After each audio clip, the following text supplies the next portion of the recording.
Welcome to The Explainer. Today, we're diving into a really important story about infertility in India. And look, this isn't just a medical topic. It's a deeply social issue, one that has some pretty huge consequences, especially for women. We're going to unpack some new research that really pulls back the curtain on what's going on. Yeah, this quote from the paper we're looking at, it just hits you, right? It perfectly sets the stage.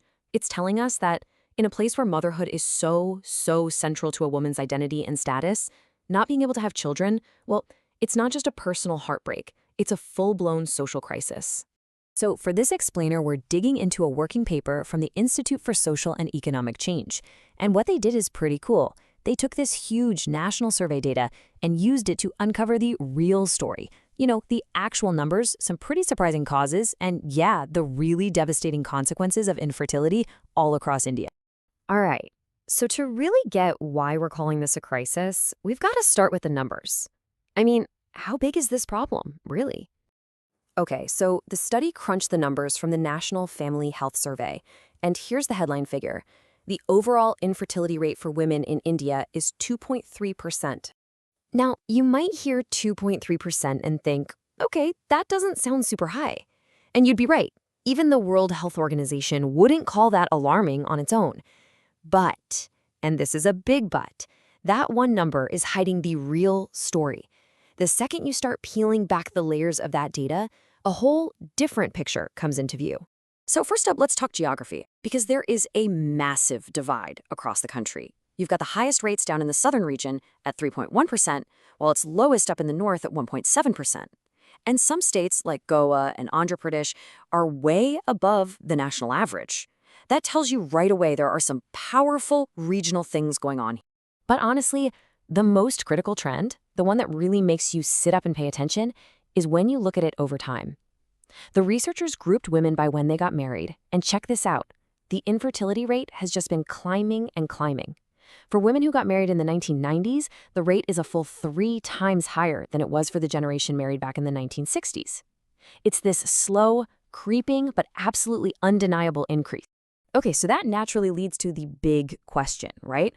Why? Why is this happening? What's actually behind this trend? And this is where the study gets, well, kind of surprising. Because it's not what you'd think. The researchers looked at all the usual suspects. How wealthy a family is, a woman's level of education, whether she's in a city or a village. And it turns out none of those are the main drivers here. Nope. So if it's not about money or education or where you live, then what is causing this slow, steady rise in infertility? The data actually points in a completely different direction. It's pointing towards biological and lifestyle factors. And a lot of these are tied directly to modernization and just how society is changing. Let's start with the first big one, age at marriage. And the connection here is just crystal clear. For women who get married before they're 20, the infertility rate is only about 2%.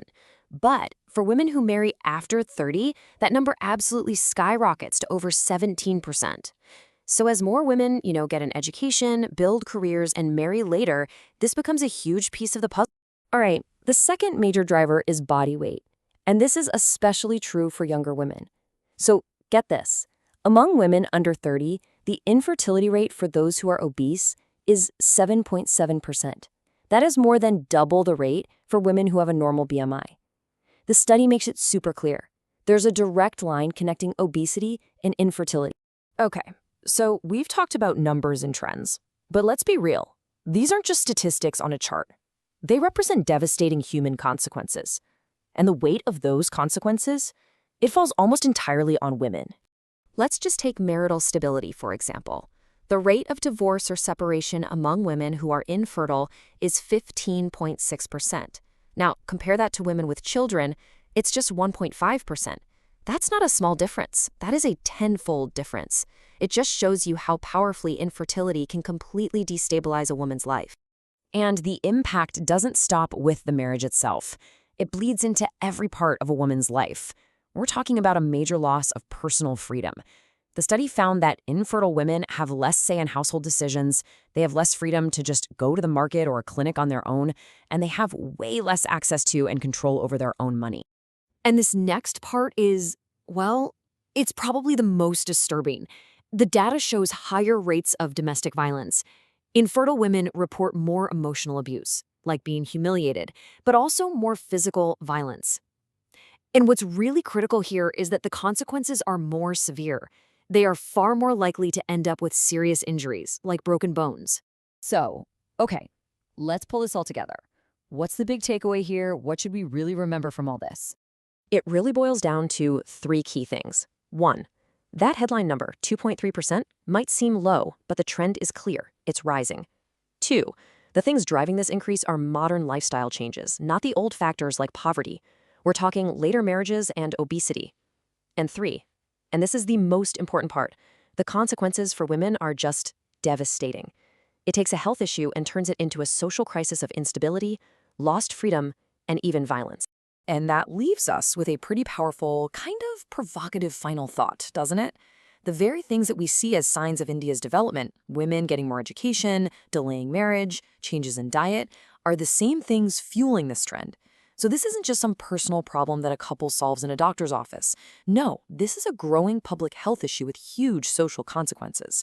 And it's one that society is going to have to figure out how to address.